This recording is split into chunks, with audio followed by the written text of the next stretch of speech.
Marcus Chen had everything money could buy. His tech empire was worth billions, and at just 35 years old, he owned companies that controlled half the world's social media platforms. People called him a genius, a visionary, and sometimes even a god among men. But Marcus had one problem. He believed every word they said about him. On a cold Tuesday morning in London, Marcus stepped out of his custom Rolls-Royce in front of Buckingham Palace. He wasn't there for a tour like regular tourists. No, Marcus Chen had managed to secure a private meeting with some government officials, and he planned to make the most of it. "Sir, you'll need to go through security," said Officer James Mitchell, one of the royal guards stationed at the entrance. James had been protecting the palace for 8 years and had seen his fair share of important visitors.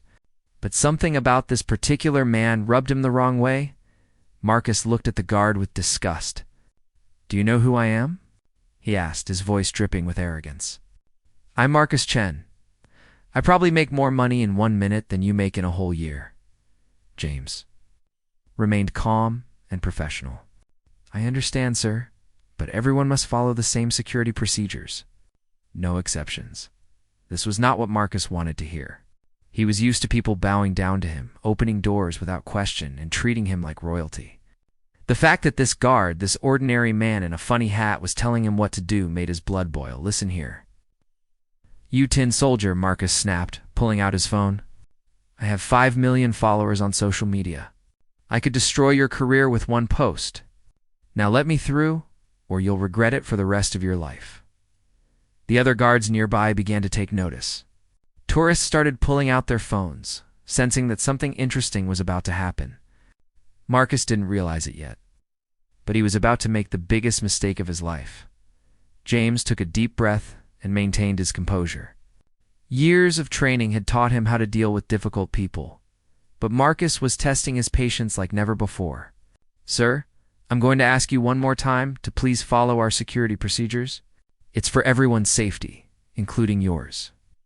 Marcus laughed loudly, a sound that echoed off the palace walls. "Safety? From what? The only thing I need protection from is wasting my time with people like you." He stepped closer to James, trying to intimidate him with his presence. "I've built an empire from nothing. I've revolutionized how the world communicates. And you think you can stand in my way?" The crowd was growing larger now. People sensed drama and excitement, and in today's world, everyone wanted to capture the next viral moment. Phones were raised, cameras were rolling, and Marcus Chen was about to give them exactly what they were looking for. What Marcus didn't know was that James Mitchell wasn't just any ordinary guard. Before joining the Royal Guard, he had served as a special forces officer in the military. He had protected diplomats in war zones, dealt with terrorists, and handled situations that would make most people run away screaming. A rude billionaire was nothing compared to what he had faced before. But James also didn't know that Marcus Chen was about to do something so stupid, so completely ridiculous, that it would change both of their lives forever. The stage was set, the cameras were rolling, and the world was about to witness one of the most embarrassing moments in tech billionaire history. Marcus Chen's face was turning red with anger. He couldn't believe that this guard was still refusing to let him pass. In his world of corporate boardrooms and luxury offices, people jumped when he spoke. This was completely unacceptable. "You know what?" Marcus said, his voice getting louder. "I challenge you to prove that you're worthy of wearing that uniform. If you're such a tough guy, then show me what you've got." James looked confused. "Sir, I'm not sure what you mean." Marcus smiled wickedly, thinking he had found the perfect way to humiliate this guard in front of everyone. "I mean a physical challenge. Man to man. Right here, right now." He gestured to the open courtyard area. "If I win, you let me through without all this security nonsense. If you win, well, that won't happen." The crowd gasped. This was better than any movie or TV show. A tech billionaire was actually challenging a royal guard to some kind of fight right in front of Buckingham Palace. Phones were recording from every angle, and people were already starting to share the videos on social media. "Sir, I cannot and will not engage in any kind of physical altercation with a visitor," James replied professionally. "That's not how we handle situations here." But Marcus wasn't listening. He was already taking off his expensive suit jacket and rolling up his sleeves. "Come on, don't be a coward. I work out with the best personal trainers money can buy. I've got a gym that costs more than most people's houses. You're just a guard who stands around all day doing nothing." Other guards were now approaching the scene, but James waved them back. He could handle this situation, and he knew that getting more people involved would only make things worse. Besides, he was curious to see just how far this arrogant man would go. "What exactly are you proposing, sir?" James asked, though he was already regretting the question. Marcus grinned like a child who had just been given permission to stay up past bedtime. "Simple, a test of strength and skill. Push-ups, maybe some basic military exercises. You know, the stuff you guys are supposed to be good at?" He flexed his arms, showing off muscles that clearly came from expensive gym equipment and protein shakes. The crowd was loving every second of this. Some people were live streaming the entire event, and the hashtag billionaire vs guard was already starting to trend on social media platforms, ironically, including the ones that Marcus owned. James sighed deeply. He knew this was a bad idea, but he also knew that Marcus wasn't going to give up. Sometimes the best way to deal with a bully was to give them exactly what they asked for. "All right, sir. If you insist on this demonstration, suppose I could show you some basic military exercises." Marcus's eyes lit up with excitement. "Perfect. Let's start with push-ups. Whoever does more wins. Simple and fair." What Marcus didn't realize was that James had done thousands of push-ups during his military training. While Marcus did his exercises in an air-conditioned gym with perfect equipment, James had done his training in mud, rain, and snow. While Marcus had personal trainers counting his repetitions, James had drill sergeants screaming at him to keep going when his muscles felt like they were on fire. James looked at the growing crowd of spectators, then at the cameras pointed in his direction. He knew that whatever happened next would be seen by millions of people around the world. He just hoped that Marcus Chen was prepared for what he had asked for. "Are you absolutely sure about this, sir?" James asked one last time, giving Marcus a chance to back down gracefully. Marcus laughed and got down into push-up position. "I've never been more sure of anything in my life. Prepare to be embarrassed, tin soldier." The crowd formed a circle around Marcus and James as they both got into push-up position. Someone in the crowd started counting, and the atmosphere was electric with excitement.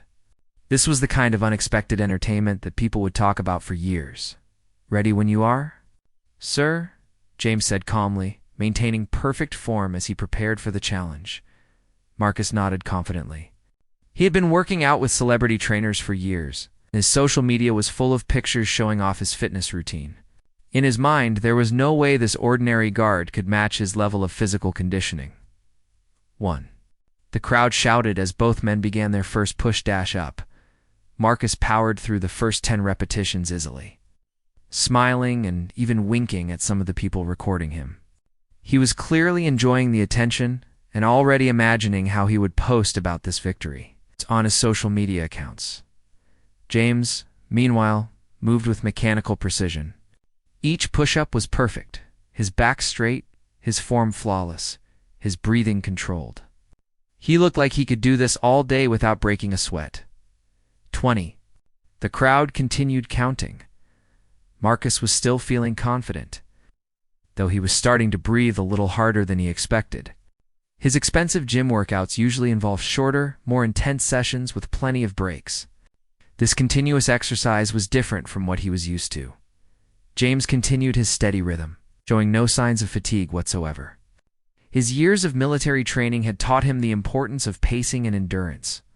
While Marcus was burning energy quickly, James was conserving his strength for the long haul. 40. Now Marcus was really starting to struggle. His arms were beginning to shake and sweat was dripping onto the pavement beneath him. His perfect push-up form was starting to fall apart. He was breathing heavily through his mouth.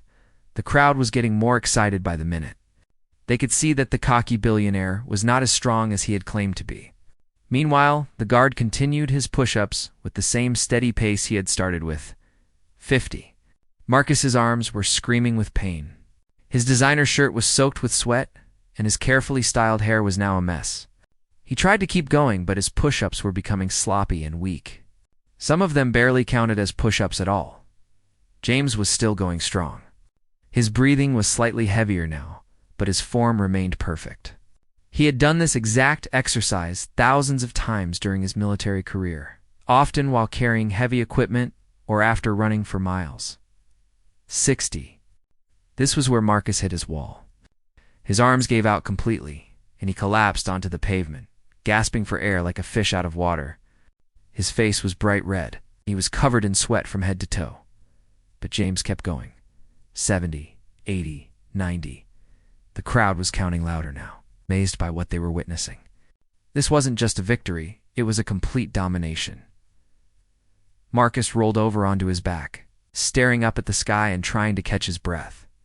He couldn't believe what was happening. This was supposed to be easy. He was supposed to win and humiliate the guard. Instead, he was lying on the ground like a defeated animal while everyone watched and recorded his failure. 100. The crowd cheered as James finally stopped and stood up. James wasn't even breathing that hard. He straightened his uniform, adjusted his hat, and looked down at Marcus with a mixture of concern and professionalism. "Are you all right, sir?" James asked, offering his hand to help Marcus up, but Marcus was too embarrassed and angry to accept help. He struggled to his feet on his own, his legs shaky and weak. The crowd was buzzing with excitement, and he could see phones and cameras pointed at him from every direction. This was a disaster. This was supposed to be his moment of triumph, but instead, he had been completely humiliated by a simple palace guard. And worst of all, the entire thing had been recorded by dozens of people. The meltdown Marcus Chen stood there, sweating and breathing heavily, staring at James, who looked as fresh as when they had started. The crowd was still buzzing with excitement, and Marcus could hear people whispering and laughing. This was not how things were supposed to go. That was just a warm-up, Marcus said, trying to sound confident even though his voice was shaking. "Let's try something else. Something that actually matters." James remained calm and professional. "Sir, I think you've proven your point. Perhaps we should get you some water and—" "No." Marcus interrupted, his voice getting louder and more desperate. "I'm not done yet. You got lucky with push-ups, but I bet you can't handle real competition." The crowd was getting larger now. Word was spreading through social media, and more people were arriving to see what all the excitement was about. Marcus didn't realize it, but videos of his push-up failure were already being shared thousands of times across the internet. "What do you have in mind, sir?" James asked, though he was hoping Marcus would just give up and leave. Marcus looked around frantically, trying to think of something he could actually win. His mind was clouded by embarrassment and anger, making it hard to think clearly. Then he spotted a young tourist taking pictures nearby. "Running," Marcus declared. "A race around the palace grounds. That's something I can definitely beat you at." He pointed to his expensive running shoes. "These cost more than you make in a month. They're designed by NASA scientists for maximum performance." James looked at his heavy military boots and then back at Marcus. "Sir, I don't think that's a good idea. You're already quite tired from the previous exercise," but Marcus was beyond reason now. His ego had been bruised, and he was desperate to prove that he wasn't a complete failure. "Are you scared? Is that it? The big tough royal guard is afraid of a little jogging?" The crowd was encouraging the competition, cheering and shouting suggestions. Some people were even placing bets on who would win. The whole situation was spiraling out of control, but Marcus couldn't see it. "Fine," James said with a sigh. "A short run around the courtyard. But sir, I really think you should rest first." Marcus was already stretching and preparing for the race, though his legs still felt like jelly from the push-ups. "I've run marathons," he bragged to the crowd. "I've got the best personal running coach in the world. This guard doesn't stand a chance." What Marcus didn't mention was that his marathons were usually on treadmills in air-conditioned gyms, with personal assistants bringing him water and towels every few minutes. He had never actually run a full marathon in his life. Despite what he told people, James, on the other hand, had run countless miles during his military training, often while carrying heavy equipment or wearing full combat gear. Running in his uniform and boots was nothing compared to what he had done during his service. "Ready?" Someone in the crowd shouted. Marcus nodded eagerly, bouncing on his toes like a professional athlete. James simply stood at the starting line, looking calm and relaxed. "Go." The crowd yelled. Marcus took off like a rocket, sprinting as fast as he could. He wanted to get an early lead and maintain it throughout the race. For the first 50 yards, his strategy seemed to be working. He was ahead of James by several steps, but then reality set in. Marcus's legs were already tired from the push-ups, and his expensive shoes weren't designed for actual running. They were designed to look good in photo shoots. Within a minute, he was slowing down dramatically. James maintained a steady, controlled pace. He wasn't trying to show off or prove anything. He was simply running like he had been trained to do. Efficient, sustainable, professional. By the time they reached the halfway point of their route around the courtyard, James had caught up to Marcus. By the 3/4 mark, he had passed him completely. Marcus was stumbling and gasping for air, his face bright red and his expensive clothes completely soaked with sweat. The crowd was going wild, cheering for the underdog guard who was making the arrogant billionaire look foolish. Phones were recording every moment of Marcus's second defeat, and the videos were already spreading across the internet like wildfire. James finished the run and was waiting at the finish line when Marcus finally stumbled across, looking like he had just survived a natural disaster. His expensive clothes were ruined, his hair was a complete mess, and he was breathing so hard that people were genuinely concerned he might need medical attention. "Sir, are you okay?" James asked, genuinely worried about Marcus's condition. "Should I call for medical assistance?" Marcus bent over, hands on his knees, trying to catch his breath. He couldn't speak for several minutes, and when he finally looked up, he saw something that made his heart sink. The crowd had grown to over 100 people, and every single one of them had their phone pointed at him. "Ladies and gentlemen," someone in the crowd announced loudly. The great tech billionaire Marcus Chen, defeated by a royal guard in both push-ups and running. The crowd erupted in laughter and applause. Marcus felt his face burning with embarrassment.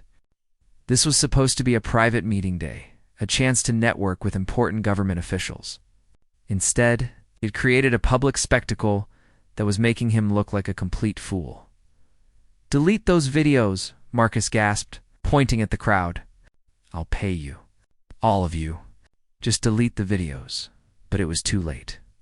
The videos were already online, spreading across social media faster than Marcus could have imagined.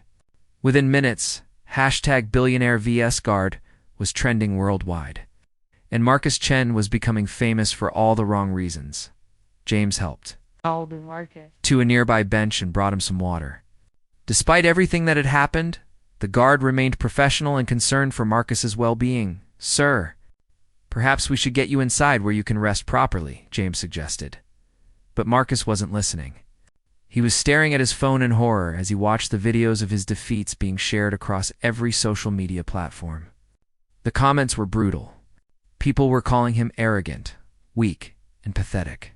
His own companies. Stock prices were already starting to drop as investors worried about his judgment and leadership. "This can't be happening," Marcus whispered to himself. "This is just a nightmare." One particularly popular video had already been viewed over 1 million times. It showed Marcus collapsing during the push-ups while James continued effortlessly. The caption read, "When you have more money than sense, billionaire gets humbled by royal guard." Another video focused on the running race, with slow-motion footage of Marcus stumbling and gasping while James ran with perfect form. Someone had added funny music to it, making Marcus look even more ridiculous. The worst part was the comments. People were sharing the videos with their friends, making jokes about how money couldn't buy physical fitness or common sense. Some people were even creating memes using screenshots of Marcus's most embarrassing moments. "Mr. Chen," James said gently, "I think it would be best if you went inside and avoided any more public attention today." Marcus looked up at James with a mixture of hatred and desperation. This man had single-handedly destroyed his reputation in less than an hour. The carefully crafted image of Marcus Chen as a powerful, successful leader was crumbling before his eyes. "You did this on purpose," Marcus accused, though his voice lacked any real conviction. "You set me up." James shook his head sadly. "Sir, you challenged me. I tried to discourage you multiple times. I was just doing my job and responding to what you asked for." Marcus knew James was right, but he couldn't accept that this disaster was his own fault. He had been so confident, so sure that his money and status made him superior to everyone else. Now, he was learning a very public and very expensive lesson about humility. The crowd was still growing, tourists and locals alike, coming to see the famous billionaire who had been defeated by a palace guard. Marcus realized that staying here was only making things worse. He also knew that leaving would be captured on video too. He was trapped in a nightmare of his own making, and the whole world was watching. 3 hours later, Marcus Chen sat in his hotel room, staring at his laptop screen in complete shock. The videos of his humiliation had been viewed over 50 million times across all social media platforms. News websites around the world were running stories about the arrogant tech billionaire's epic fail at Buckingham Palace. His phone had been ringing nonstop with calls from his PR team, his board of directors and journalists wanting interviews. Marcus had turned it off an hour ago, unable to deal with the constant reminders of his disaster. The worst part wasn't just the embarrassment, it was the real-world consequences. His company's stock had dropped 15% in a single day. Major investors were questioning his leadership abilities. Business partners were reconsidering their deals, all because of a few minutes of stupidity outside Buckingham Palace. Marcus's personal assistant knocked on his hotel room door. "Mr. Chen, the board of directors wants to have an emergency meeting. They're saying that your ... incident is affecting company morale and investor confidence." Marcus didn't answer. He was too busy reading the endless stream of comments and articles about his failure. People were calling him the push-up billionaire and the royal guard's victim. Someone had even created a Wikipedia page about the incident, complete with detailed analysis of his poor physical performance. Meanwhile, James Mitchell was finishing his shift at Buckingham Palace, completely unaware that he had become an internet sensation. His colleagues were congratulating him on his professionalism during a difficult situation. But James just wanted to go home to his family. When James finally checked his phone that evening, he was amazed to discover that he had become famous overnight. Videos of him calmly defeating the arrogant billionaire were being praised worldwide. People were calling him a hero. Entitlement.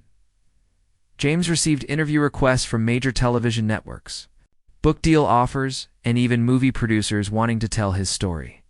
Unlike Marcus, James handled his sudden fame with the same calm professionalism he had shown during the incident. "I was just doing my job," James told a BBC reporter the next day. "Mr. Chen challenged me to prove myself, and I simply responded appropriately." I hope he's learned something from this experience, but Marcus hadn't learned anything positive from the experience. Instead of accepting responsibility for his actions, he became bitter and angry. He blamed the media. He blamed social media, and most of all, he blamed James Mitchell for taking advantage of the situation. Marcus hired expensive lawyers to try to get the videos removed from the internet, but it was impossible. The moment had been captured by too many people from too many angles. The more he tried to suppress the videos, the more attention they received. Within a week, Marcus's humiliation had inspired countless memes, parody songs, and even a comedy sketch on a popular late-night television show. His name had become synonymous with arrogance and failure. The incident also sparked serious discussions about wealth inequality and the behavior of the super-rich. Social media users shared stories about their own experiences with entitled, wealthy individuals. Using Marcus's defeat as a symbol of justice against arrogance, 6 months later, Marcus had stepped down as CEO of his main company. His reputation never fully recovered, and he became a cautionary tale about the dangers of letting success go to your head. He eventually moved to a private island, away from public attention, where he could avoid the constant reminders of his most embarrassing moment. James Mitchell, on the other hand, used his unexpected fame to promote positive causes. He wrote a book about the importance of humility and service, with all proceeds going to military veteran charities. He remained a royal guard for several more years before eventually becoming a motivational speaker, sharing his story about how staying true to your values can triumph over arrogance and wealth. The incident at Buckingham Palace became one of the most watched viral videos in internet history, proving that no amount of money can protect you from the consequences of your own actions. It served as a powerful reminder that respect and dignity cannot be bought. They must be earned through character and behavior. And somewhere in London, there's still a security checkpoint at Buckingham Palace where visitors are reminded that everyone, no matter how wealthy or famous, must follow the same rules as everyone else.